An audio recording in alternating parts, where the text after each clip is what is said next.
High in the frozen ridges of the Zagros Mountains, a narrow pass cut through sheer rock and plunging ravines. The air was thin and bitter, the snow crunching underfoot as the advancing Macedonian columns struggled to climb the twisting path. Alexander the Great, already hailed as a conqueror of empires, now marched deeper into Persia's heartland, believing his victory at Gaugamela had shattered the Achaemenid dynasty once and for all. Yet here in this desolate gorge, fate conspired to remind him that even the mightiest kings could bleed. For waiting in those mountain shadows was Ariobarzanes, the Persian satrap of Persis, with an army of 40,000 men determined to hold this gateway at all costs. What followed was not just a battle, but an ambush of such ferocity that for a moment the destiny of Alexander himself hung by a thread. Could it be that the dream of empire almost ended in the silence of a snowy pass, far from the glory of open plains and cavalry charges? This was Persia's Thermopylae, a desperate stand that history almost forgot, but one that came closer than any to cutting down the young Macedonian before his legend had even reached its peak. After the fall of Persepolis and the triumph at Gaugamela, it is easy to imagine that the Persian Empire was already broken, its king Darius fleeing ever further east, its cities opening their gates to the conqueror. But empires do not collapse in a single blow, nor do their soldiers surrender the moment a capital falls. Among the Persian nobility, there were still men of iron loyalty, men who would not yield to the invader even when their king faltered. Ariobarzanes was one such figure, a commander rooted in the ancient traditions of the Achaemenids, and unlike Darius, he would not flee. Instead, he would choose his ground, the ground of his ancestors, and there he would make the Macedonian pay dearly for every step forward. The Persian Gate was that ground, a place as much fortress as landscape, where sheer cliffs funneled men into death traps and avalanches of stone could rain down with unstoppable force. As Alexander's army advanced, the Macedonian king had reason to believe the worst was behind him. His phalanxes had triumphed in open battle against massive Persian hosts, his cavalry had ridden down the great king's forces, and the wealth of Babylon and Susa had already fallen into his hands. Yet mountain warfare is unlike the plain, and an army built for decisive clash could suddenly find itself strangled in terrain where numbers counted for little. The march through winter was grueling, the men already worn by months of campaigning, their supply lines stretched thin, their spirits buoyed by victory but challenged by hardship. When scouts reported that the road ahead narrowed into a pass, no more than a winding throat between the mountains, Alexander pressed on, believing that his momentum would carry him through. It was a fatal miscalculation, for Ariobarzanes was already there, hidden in the cliffs, watching. The Persians had prepared the pass with meticulous care. They dragged boulders up the slopes, ready to unleash them on the enemy trapped below. Archers took position in the rocks, spearmen in the shadows waiting for the signal to strike. The memory of Thermopylae lingered, for the Greeks themselves had once fought and died in such a narrow defile against Persian might. Now the roles were reversed. Macedonians, heirs of those Greeks, would march unknowingly into the jaws of ambush. One can imagine the stillness of that winter morning, the muffled sound of boots in snow, the metallic clink of armor, the steamy breath of horses in the cold air, all beneath the watchful eyes of thousands of Persians poised above them. The silence before the storm was a weapon itself, sharpening the dread that every soldier feels before unseen danger. And then, at the moment when the Macedonian column was most vulnerable, the sky broke. Rocks tumbled, crashing into men and beasts alike, splintering shields, crushing bones, tearing through formations that had withstood the finest cavalry of Asia. Arrows rained down in deadly arcs, the screams of the wounded echoing against the cliffs. Panic rippled through the ranks as men realized they were trapped in a death funnel, unable to advance, unable to retreat. The phalanx, so formidable on open ground, was rendered useless in the narrow pass, its long sarissas entangled, its cohesion broken. For the first time in years, Alexander's army staggered. In that chaos, the figure of Ariobarzanes loomed like a phantom of Persian resistance, striking not with grand armies and chariots, but with the land itself, turning the mountains into weapons. His men, though fewer in number than the massed hosts of Darius, fought with the desperation of defenders upon sacred soil. For Persis was the heart of the empire, the land of Cyrus the Great, and every stone, every ridge was part of their inheritance. To surrender here was to surrender the soul of Persia itself. The assault threatened to become a massacre. Macedonian casualties mounted, and the confidence of invincibility that had carried them from the Hellespont now wavered. Alexander himself was forced to reckon with a truth he rarely confronted, that he, too, could die. Had the Persians succeeded in sealing the pass, entirely cutting off retreat and advancing from both sides, history might have ended there in the mountains, with a young king remembered not for empire, but for a futile march into Persia's teeth. The image is haunting. The conqueror buried under stone and snow, his ambitions crushed before they could reach India, before Alexandria, before legend. Yet Alexander was not one to surrender to despair. Where others saw an impassable wall, he searched for a hidden door. His scouts scoured the slopes, looking for shepherds' trails and secret paths. The very memory of Thermopylae returned to him, not as inspiration for the defenders, but as a lesson for the attacker. Just as the Persians had once found a way around Leonidas and his Spartans, so too could he find a path to outflank Ariobarzanes. The question was not whether he could fight through the pass, but whether he could turn the ambush back upon the ambushers. As night fell upon the blood-stained snow, Alexander withdrew, his men battered but not broken. Fires flickered in the valley below, while Persian watchmen kept their vigil above, believing that by dawn the Macedonians would either attempt another futile assault or retreat entirely. But Alexander's mind was already elsewhere, probing the dark mountains for opportunity. Fortune favored the bold, and in the days to come he would show that even the most perfect ambush could be unraveled by cunning and audacity.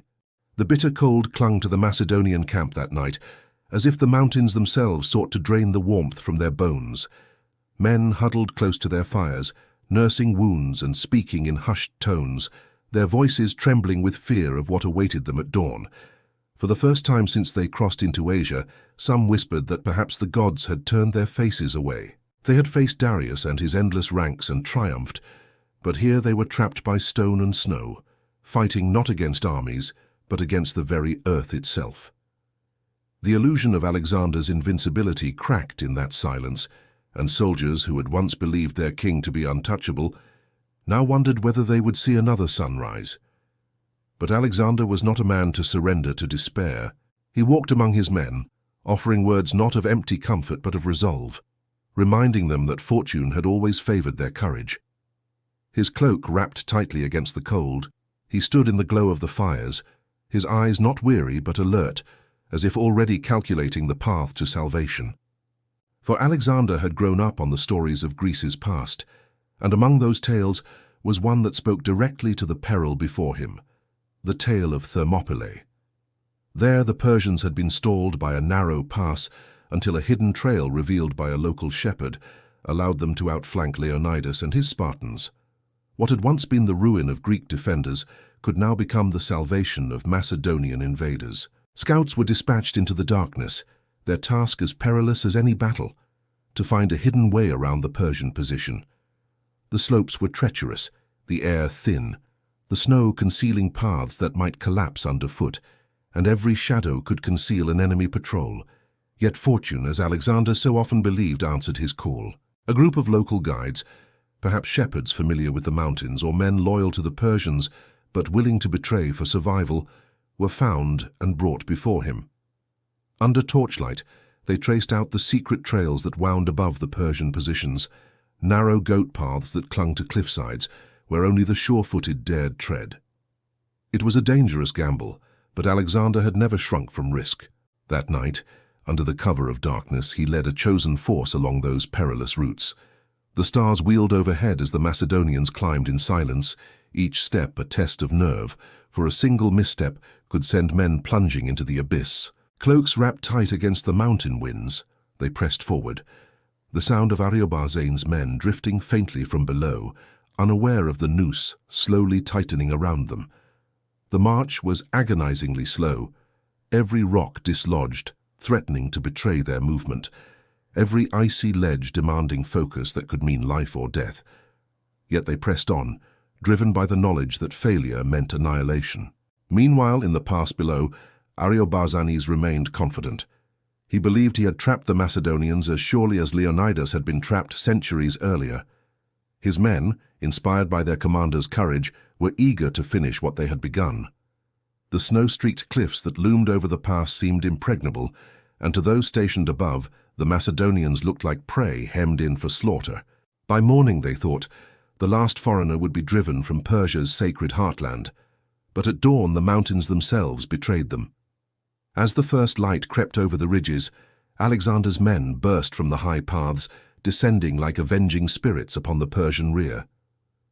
The element of surprise was absolute. Where Ariobarzanes had believed his flank secure, suddenly Macedonian steel struck from the heights, scattering archers and sowing chaos. The roar of battle erupted from both above and below as Alexander's main force surged forward in a renewed assault, timed with deadly precision. The ambushers had become the ambushed, and the carefully laid trap collapsed in an instant of confusion. The narrow pass that had seemed Persia's ally now became its enemy. Panic spread among the defenders as they realized they were being attacked from both sides, their positions unraveling, their formations crumbling. Rocks and boulders that had once been their weapons now blocked their escape routes, hemming them in. Men who had felt invincible in their mountain stronghold suddenly found themselves cornered, their courage dissolving under the weight of Alexander's relentless counterattack. The snow ran red as the fighting turned desperate. Macedonians hacking their way through, Persians fighting with the fury of men defending their homeland, each clash of steel echoing like thunder through the gorge. Ariobarzanes himself is said to have fought with extraordinary valor, rallying his men even as the tide turned against them. He understood that there would be no mercy, that surrender was not an option. This was not a battle to be won, but a stand to be remembered, a sacrifice for Persia's honor in its darkest hour. Legend holds that he and his surviving companions fought until they were surrounded, choosing death over submission, a defiance that echoed the spirit of Leonidas but in Persian form.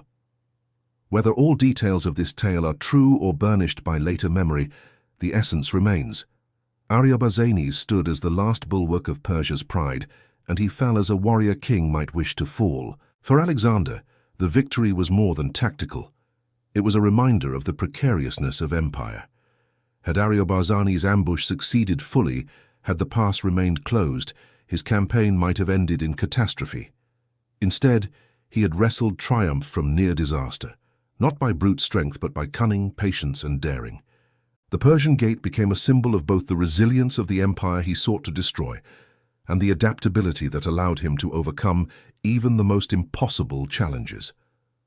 When the fighting ended, the pass was littered with the dead, the snow trampled and stained. Silence returned to the mountains, broken only by the wind, as the Macedonians pressed on toward Persepolis, the jewel of Persia, now unguarded. Yet the memory of the Persian Gate lingered with them, a reminder that even victory carried the shadow of mortality, that destiny itself could be fragile when balanced on the edge of a mountain path. The bitter cold clung to the Macedonian camp that night, as if the mountains themselves sought to drain the warmth from their bones. Men huddled close to their fires, nursing wounds and speaking in hushed tones, their voices trembling with fear of what awaited them at dawn. For the first time since they crossed into Asia, some whispered that perhaps the gods had turned their faces away. They had faced Darius and his endless ranks and triumphed, but here they were trapped by stone and snow, fighting not against armies, but against the very earth itself. The illusion of Alexander's invincibility cracked in that silence, and soldiers who had once believed their king to be untouchable now wondered whether they would see another sunrise. But Alexander was not a man to surrender to despair. He walked among his men, offering words not of empty comfort but of resolve, reminding them that fortune had always favored their courage. His cloak wrapped tightly against the cold, he stood in the glow of the fires, his eyes not weary but alert, as if already calculating the path to salvation. For Alexander had grown up on the stories of Greece's past, and among those tales was one that spoke directly to the peril before him, the tale of Thermopylae. There the Persians had been stalled by a narrow pass until a hidden trail revealed by a local shepherd allowed them to outflank Leonidas and his Spartans. What had once been the ruin of Greek defenders could now become the salvation of Macedonian invaders. Scouts were dispatched into the darkness, their task as perilous as any battle, to find a hidden way around the Persian position. The slopes were treacherous, the air thin, the snow concealing paths that might collapse underfoot, and every shadow could conceal an enemy patrol. Yet fortune, as Alexander so often believed, answered his call. A group of local guides, perhaps shepherds familiar with the mountains or men loyal to the Persians but willing to betray for survival, were found and brought before him. Under torchlight, they traced out the secret trails that wound above the Persian positions, narrow goat paths that clung to cliffsides where only the sure-footed dared tread. It was a dangerous gamble, but Alexander had never shrunk from risk. That night, under the cover of darkness, he led a chosen force along those perilous routes. The stars wheeled overhead as the Macedonians climbed in silence, each step a test of nerve, for a single misstep could send men plunging into the abyss. Cloaks wrapped tight against the mountain winds, they pressed forward, the sound of Ariobarzane's men drifting faintly from below, unaware of the noose slowly tightening around them. The march was agonizingly slow, every rock dislodged, threatening to betray their movement, every icy ledge demanding focus that could mean life or death. Yet they pressed on, driven by the knowledge that failure meant annihilation. Meanwhile, in the pass below, Ariobarzanes remained confident. He believed he had trapped the Macedonians as surely as Leonidas had been trapped centuries earlier. His men, inspired by their commander's courage, were eager to finish what they had begun. The snow-streaked cliffs that loomed over the pass seemed impregnable, and to those stationed above, the Macedonians looked like prey hemmed in for slaughter. By morning, they thought, the last foreigner would be driven from Persia's sacred heartland. But at dawn, the mountains themselves betrayed them. As the first light crept over the ridges, Alexander's men burst from the high paths, descending like avenging spirits upon the Persian rear. The element of surprise was absolute. Where Ariobarzanes had believed his flank secure, suddenly Macedonian steel struck from the heights, scattering archers and sowing chaos. The roar of battle erupted from both above and below as Alexander's main force surged forward in a renewed assault, timed with deadly precision. The ambushers had become the ambushed, and the carefully laid trap collapsed in an instant of confusion. The narrow pass that had seemed Persia's ally now became its enemy. Panic spread among the defenders as they realized they were being attacked from both sides, their positions unraveling, their formations crumbling. Rocks and boulders that had once been their weapons now blocked their escape routes, hemming them in. Men who had felt invincible in their mountain stronghold suddenly found themselves cornered, their courage dissolving under the weight of Alexander's relentless counterattack. The snow ran red as the fighting turned desperate. Macedonians hacking their way through, Persians fighting with the fury of men defending their homeland, each clash of steel echoing like thunder through the gorge. Ariobarzanes himself is said to have fought with extraordinary valor, rallying his men even as the tide turned against them. He understood that there would be no mercy, that surrender was not an option. This was not a battle to be won, but a stand to be remembered, a sacrifice for Persia's honor in its darkest hour. Legend holds that he and his surviving companions fought until they were surrounded, choosing death over submission, a defiance that echoed the spirit of Leonidas but in Persian form. Whether all details of this tale are true or burnished by later memory, the essence remains. Ariobarzanes stood as the last bulwark of Persia's pride, and he fell as a warrior king might wish to fall. For Alexander, the victory was more than tactical. It was a reminder of the precariousness of empire. Had Ariobarzanes' ambush succeeded fully, had the pass remained closed, his campaign might have ended in catastrophe. Instead, he had wrestled triumph from near disaster, not by brute strength but by cunning, patience, and daring. The Persian Gate became a symbol of both the resilience of the empire he sought to destroy and the adaptability that allowed him to overcome even the most impossible challenges. When the fighting ended, the pass was littered with the dead, the snow trampled and stained. Silence returned to the mountains, broken only by the wind, as the Macedonians pressed on toward Persepolis, the jewel of Persia, now unguarded. Yet the memory of the Persian Gate lingered with them, a reminder that even victory carried the shadow of mortality, that destiny itself could be fragile when balanced on the edge of a mountain path. The gates of Persepolis swung open, not with the clash of siege engines, but with the quiet surrender of a city that knew resistance was hopeless. Macedonian soldiers poured into the ceremonial capital of the Achaemenids, their eyes wide as they beheld the vast terraces and glittering halls, the colossal columns that seemed to scrape the heavens, and the reliefs etched with the history of an empire that had once stretched from the Aegean to the Indus. For generations, Persepolis had been the heart of Persian pride, a place where kings did not merely rule, but were venerated as the earthly guardians of order itself. To see foreign soldiers now march upon its sacred stones was a humiliation no Persian could have imagined. Alexander entered not as a guest, but as a conqueror.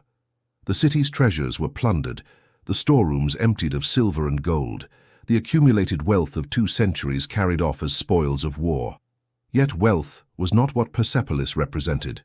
It was a shrine to empire, and its fall was an announcement that Persia's age was over.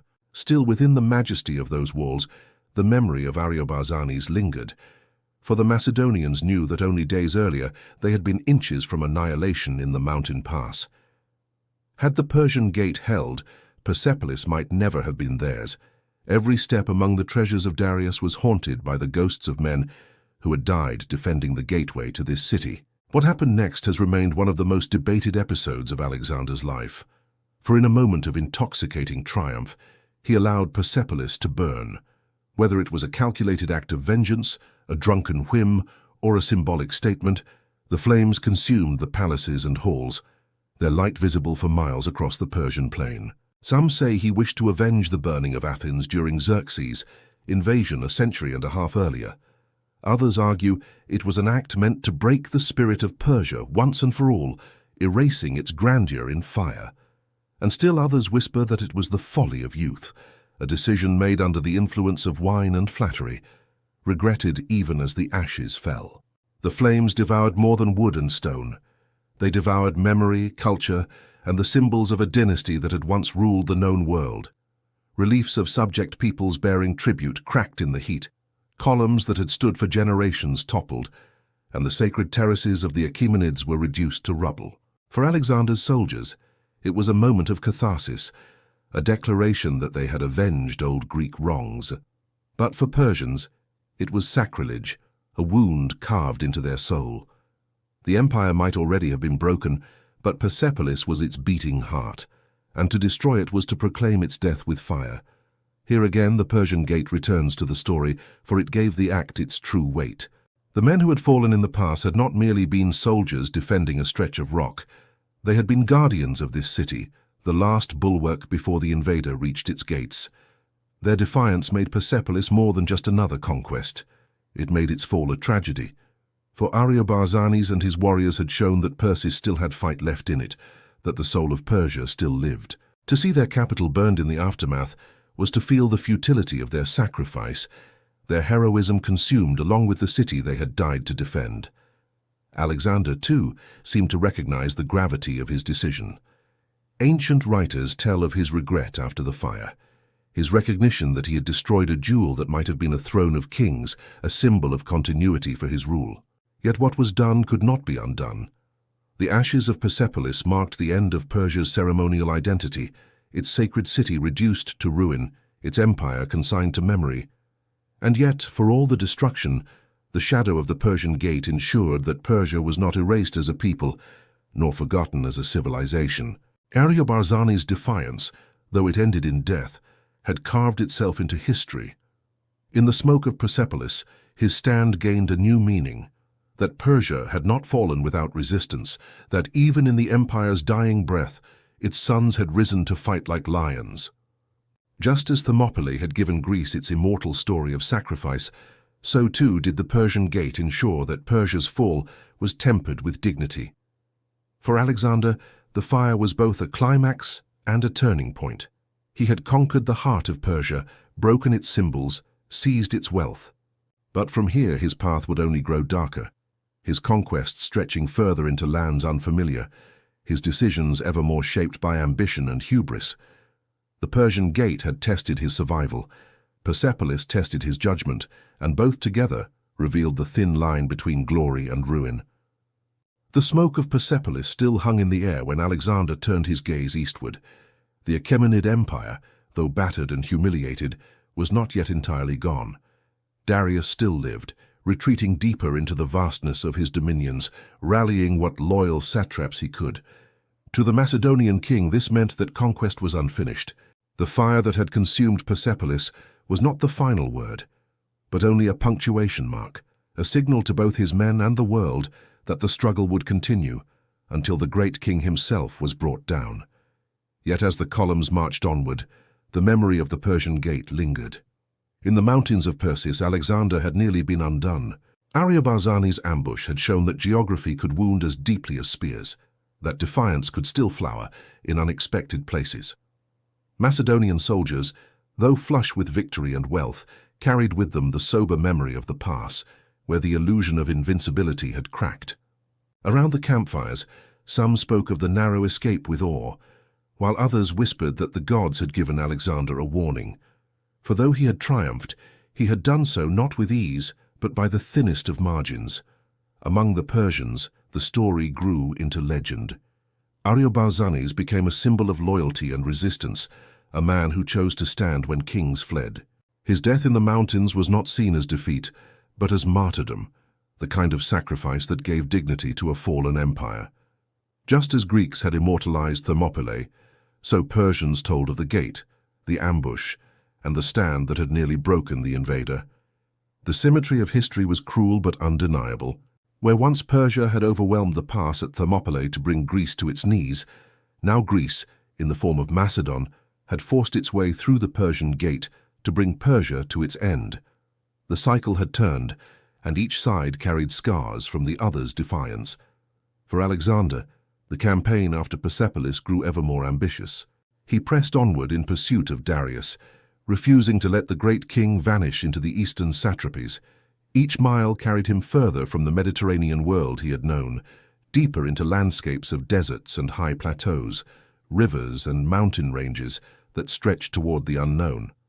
Yet even as he pressed forward, he could not shake the knowledge of how close he had come to ruin in the Zagros. Victory was intoxicating, but mortality had brushed against him there, a reminder that his destiny was fragile. It was this sense of destiny, sharpened by the ordeal, that may have driven him ever further. To survive the Persian gate was to believe he was favored by the gods, that fortune itself walked beside him. If an ambush of such ferocity could not kill him, what could? This conviction would propel him across Asia, but it was born in the blood and snow of that narrow pass, in the knowledge that he had defied both men and mountains. The Persian gate also reshaped the way the war was remembered. For Greeks, it reinforced the idea that their struggle against Persia was not merely conquest, but vengeance fulfilled.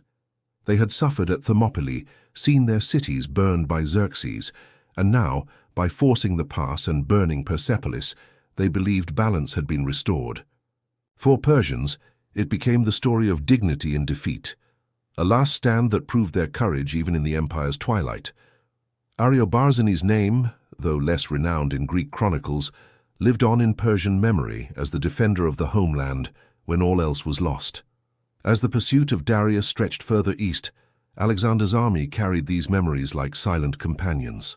Each new battle, each new city conquered, was measured against the terror of the Persian gate.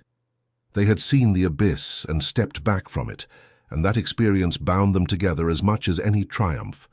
Soldiers who had once boasted of invincibility now marched with a more complicated pride, the pride of survivors who had seen how fragile even the strongest army could be. The march through Persia's heartland was more than a conquest. It was the weaving of legends. For Alexander, it was the proof that he was not merely a general, but a figure touched by destiny, one who could defy even the most perfect trap. For Persia, it was the bittersweet knowledge that though their empire had fallen, their spirit had not died quietly. The fire of Persepolis and the blood of the Persian gate were paired in memory, two sides of the same story, one of destruction, the other of defiance. And as Alexander pressed further eastward, beyond the boundaries of Persia itself, he carried with him both triumph and warning, victory and shadow, knowing that empire could be won in a day but lost in a moment. The road beyond Persepolis led ever eastward, toward the last flickering shadow of Darius. The great king had fled once more, retreating into the highlands of Media and beyond, clinging to loyalty where he could find it, gathering what strength remained. For Alexander, the pursuit became more than a military campaign. It was a personal vendetta. The Persian Empire might already have been shattered, its capitals in his hands, but until Darius himself was taken, alive or dead, the war remained unfinished. The clash of empires narrowed into the rivalry of two men, one fleeing into obscurity, the other determined to carve his immortality from the chase. Yet behind Alexander's urgency lay the memory of fragility. The Persian gate had nearly ended everything. In that narrow pass, hemmed in by stone and fire, he had faced not just an enemy, but the possibility of his own annihilation. His survival was no accident. It had been earned through audacity and cunning, but to him, it may have felt like more. Fortune itself seemed to bend around him, as though the gods had tested and chosen him. What other explanation could there be? Against the vast armies of Darius he had prevailed, against the mountains of Persis he had endured, and with each escape from peril, the line between mortal king and divine hero grew thinner. As the pursuit lengthened, Alexander began to take on the mantle not merely of conqueror, but of ruler in his own right over the Persian lands. He wore Persian robes at times, adopted elements of court ceremony, and demanded recognition as the new lord of Asia. To his Macedonian companions, hardened in the simplicity of their homeland, this was unsettling. They had followed him as a Greek avenger, the hammer of Persia, yet now he seemed intent on becoming Persia's heir. The fire that consumed Persepolis had destroyed the old symbols, but in its ashes, Alexander sought to create new ones, binding Greek and Persian identity into something larger, something that would outlast him. In this transformation, the shadow of the Persian gate played a subtle role. Having come so close to death, Alexander seemed ever more determined to prove that he was touched by destiny, that his survival was not mere chance, but divine sanction. Stories spread among his men of omens and visions, of the gods favoring his march, of Hercules and Achilles as his forerunners. Every near disaster became part of a greater tapestry, a narrative not of risk, but of inevitability. If the Persian gate could not stop him, what could? If death itself had crouched in the mountain pass and failed, surely he was more than mortal. The pursuit of Darius ended not in glorious battle, but in tragedy and betrayal. When Alexander finally reached the great king, he found him abandoned, mortally wounded by his own satrap Bessus, a victim of treachery rather than open combat. Kneeling over the dying king, Alexander is said to have wept, covering his body with his cloak, promising him a royal burial. In that moment, the rivalry between conqueror and king dissolved, replaced by a recognition that the mantle of empire had passed. Alexander no longer fought Persia. He was Persia, the inheritor of its legacy as much as its destroyer. And yet, that mantle was heavy. The fire of Persepolis and the ambush of the Persian gate hung over him like twin spectres, reminders of both his power and his vulnerability. One showed the destructiveness of vengeance, the other the thin thread upon which victory was suspended. Together they formed the crucible in which Alexander's self-image was forged, a man who could stride through fire and stone, whose survival was proof of destiny, who now carried not just Macedon's banner, but the weight of Asia itself. The soldiers who followed him remembered these events differently. To them, the Persian gate was a scar, a moment when they had felt the jaws of death closing in. They carried it as a reminder of mortality, of the price of empire. To Alexander, it was confirmation of immortality, of the belief that his life was guarded by forces beyond mortal comprehension. This difference in perspective would widen as his campaigns stretched on, leading him deeper into Asia, into lands stranger and harsher than any his men had known. The Persian gate thus became more than a single battle. It was a fulcrum of destiny. For Alexander, it confirmed the path forward, feeding his hunger for ever greater conquest. For his men, it was a warning, a memory that conquest was never assured, that the line between victory and destruction was thin as a mountain trail in winter. Both truths would march together as the army pressed further east, shaping the legend that was still unfolding. With Darius dead and the satraps subdued or executed, Alexander stood unchallenged as master of the Persian world. The empire that had once stretched from the Aegean to the Hindu Kush now bore his name. Yet in conquest, as in life, victory carried with it both triumph and unease. The Persian Gate had taught him that even empires on their knees could still strike with teeth sharp enough to draw blood. For his men, that ambush lingered as a wound not easily forgotten, a reminder that every valley and mountain path could hide another Ariobarzanes, waiting with fire and stones to crush their march. But Alexander was not one to dwell on caution. To him, each hardship was a stepping stone to greatness. If the Persian Gate had nearly destroyed him, then his survival was proof of something greater than chance. The gods, or perhaps fate itself, had chosen him to pass through the crucible of stone and fire. Such moments fed his sense of destiny, driving him further, compelling him to look always to the horizon. Persia was not enough. To rule where Darius had ruled was only to inherit. To go beyond was to create. So eastward he pressed, into Bactria, into Sogdiana, into lands where even the Persians had struggled to maintain control. These were not the soft plains of Mesopotamia, or the royal capitals of the Achaemenids, but wild, unforgiving territories where resistance was woven into the very mountains. Here, rebellion was not crushed in battles alone, but in sieges of fortresses clinging to cliffs, in sudden uprisings that tested the patience of even the most disciplined army. For his Macedonians, weary from years of campaigning, this was no longer the glorious war of revenge against Persia, but a grinding, endless struggle in strange lands. And in the back of their minds, the Persian Gate whispered a warning. The world beyond Persia was no less dangerous, no less capable of swallowing an army whole.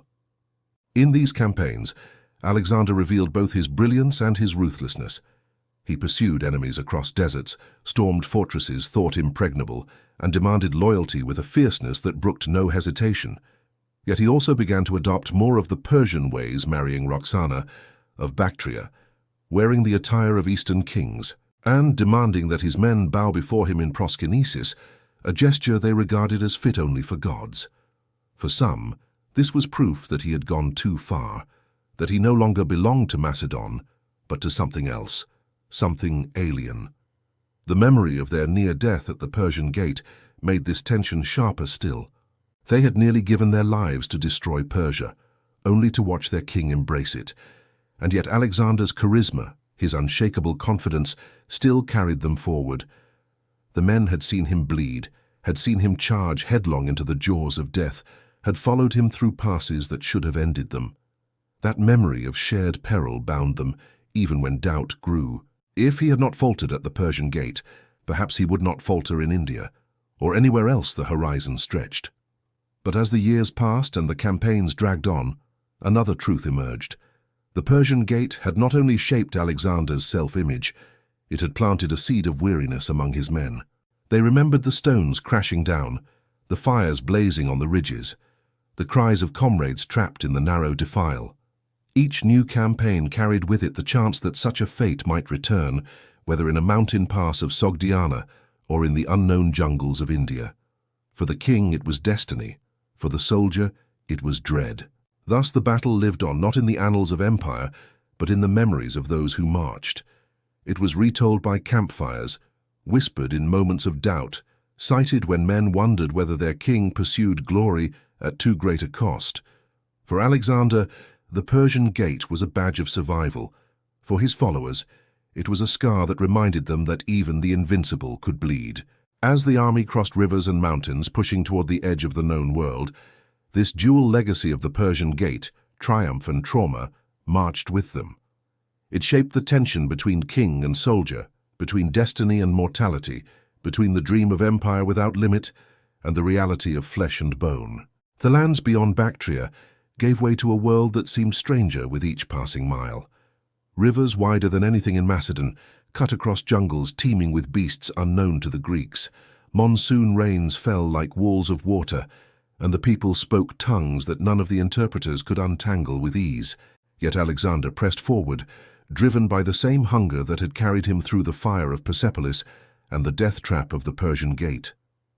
To stop now, when the edge of the known world beckoned, would be to deny his destiny. At the Hydaspes River, his destiny faced a test unlike any before. King Porus, towering and resolute, awaited him with an army that dwarfed the Macedonians in spectacle, if not in discipline. Towering war elephants lined the banks, their tusks sharpened, their hides armored, their very presence a force of terror meant to break men before battle even began. It was a sight that might have shaken lesser armies, but Alexander had long since learned how to turn awe into advantage. Just as at the Persian gate, where fire and stone had threatened to choke him in narrow passes, here he sought not to confront the enemy on their chosen ground, but to outthink them. In the dead of night, through storms and shifting waters, Alexander led part of his army across the river, appearing where Porus least expected. The battle that followed was brutal and chaotic. Elephants charged, crushing men beneath their weight, scattering cavalry in terror. Macedonian pikes drove forward, horses reared in panic, and the riverbank became a maelstrom of blood and mud. Yet Alexander held steady, directing his men with the same clarity he had shown in every crisis. By the day's end, Porus was defeated but not humiliated. In a gesture that revealed both Alexander's pragmatism and his vision, he restored Porus to his throne, making him an ally rather than a subject. And yet, even in victory, shadows loomed. The Hydaspes had cost dearly, and the elephants had left scars of memory as deep as the stones of the Persian gate. The soldiers, though loyal, began to feel the weight of endless campaigning. They had marched thousands of miles, fought battle after battle, endured ambushes, sieges, and storms. The horizon stretched on, but their endurance frayed. If the Persian gate had once whispered that death could await in any narrow defile, the jungles of India screamed it aloud. Disease, exhaustion, and strange new enemies pressed on them from all sides. When Alexander demanded they march farther, to the Hyphasis River and beyond into lands where no Greek had ever set foot, the army balked. Their refusal was quiet at first, a murmur in the ranks, but it grew into defiance. They would go no farther. For the first time, Alexander's will met the immovable resistance of his own men. He raged, pleaded, withdrew in silence, and finally relented. It was a moment as defining as any battle, for it marked the limit of conquest. In that moment of mutiny, the Persian gate echoed once more.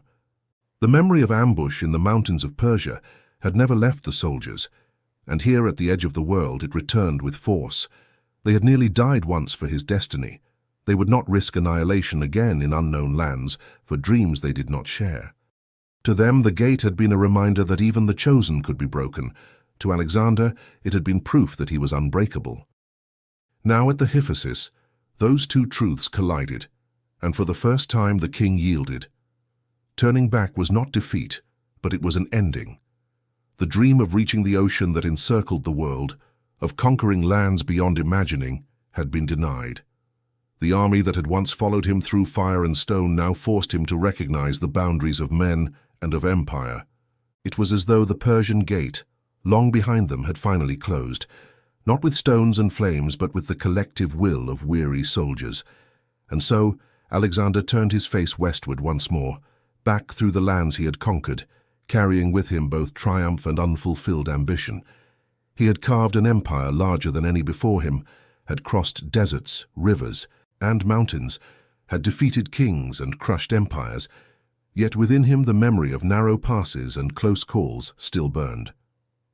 The Persian gate had not stopped him, but it had reminded him, and his men, that even greatness was mortal, that even destiny could tremble on the edge of collapse. The march back from India was not a triumphal procession, but a crucible. Where rivers and jungles had tested the army's endurance, the Gedrosian desert broke it. Heat seared the flesh, water was scarce, and the sand stretched endlessly, swallowing men and animals alike. Entire columns withered under the sun, and the cries of thirst echoed louder than any battle cry.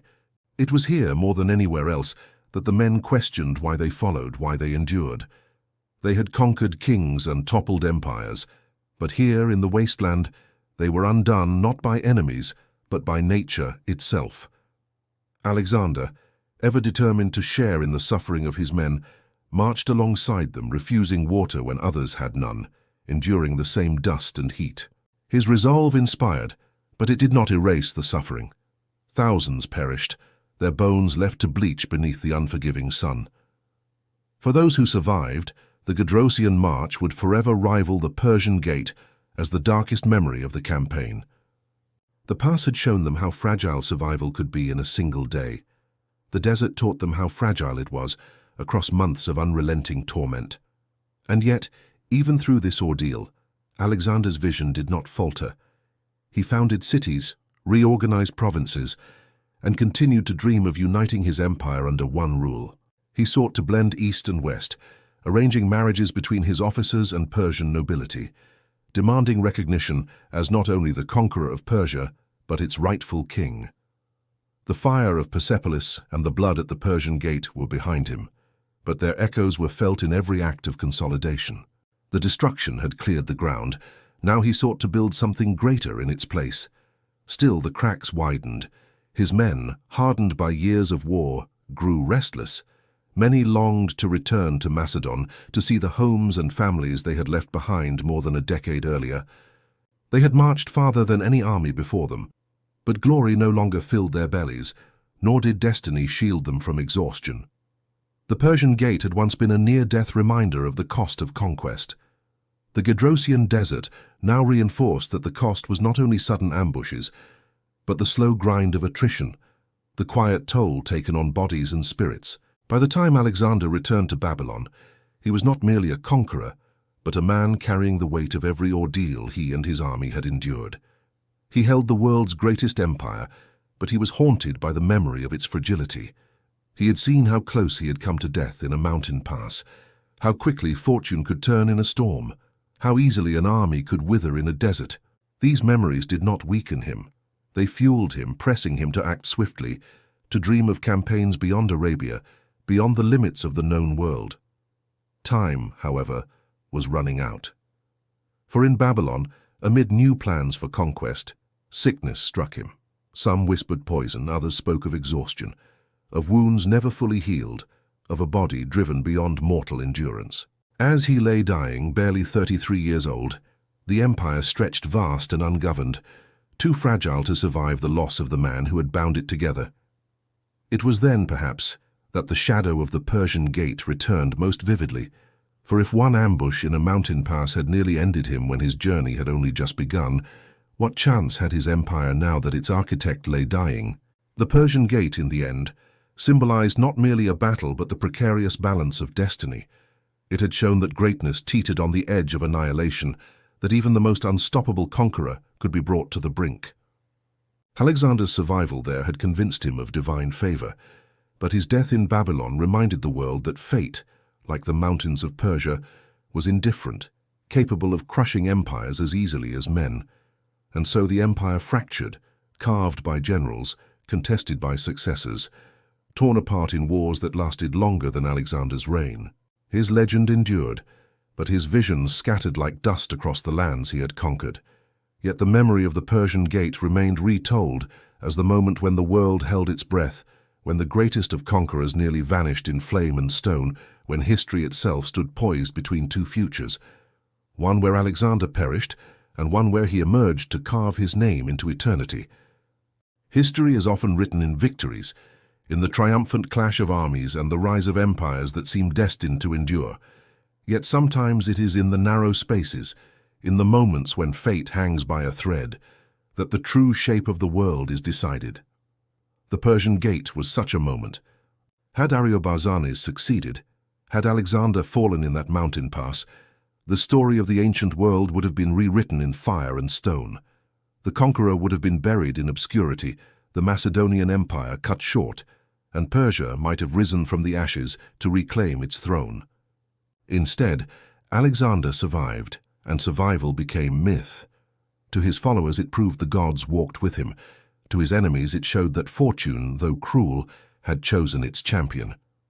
To historians, it remains a reminder that greatness is not only forged in victory, but preserved in the narrow escapes that make victory possible. Without the Persian Gate, there might never have been Gaugamela.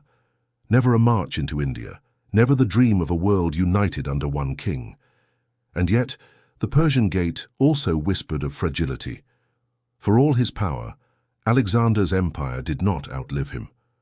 Like the men crushed beneath the rocks of that pass, the empire fractured the moment its shield was gone. Perhaps it was always fated to collapse, too vast to hold, too diverse to bind, too dependent on a single man's vision. The gate, then, was not just a warning of danger, but a foreshadowing of impermanence. Stone and flame had nearly undone him once. Time and ambition undid him in the end. Still, the memory of that ambush endures because it captures the essence of Alexander's legend. He was the man who should have died and did not. The man who faced annihilation and turned it into proof of destiny. He carried scars into every campaign, but he also carried belief that survival marked him as chosen, that his life would bend the arc of history itself. That belief inspired others, terrified enemies, and shaped an empire whose echoes can still be felt. The Persian Gate reminds us that history often pivots on such moments, on the chances of survival that separate obscurity from immortality. It is not the size of armies alone, nor the wealth of empires that decide the future, but the fragile balance of fortune in moments when the world narrows to a single pass, a single battle, a single man. Alexander's name endured not because he was untouched by peril, but because he faced it and emerged to tell the tale. And so, when we look back on that cold mountain pass in 330 BCE, we see not only the desperation of Ariobarzanes or the brilliance of Alexander, but the weight of possibility. The fire on the ridges, the stones tumbling down, the cries in the narrow defile, they remind us that the greatest of empires, the most unstoppable of conquerors, can falter in an instant. Yet in that instant lies the drama of history, the story that compels us still. How 40,000 Persians nearly stopped Alexander the Great, and how one narrow escape changed the fate of the world.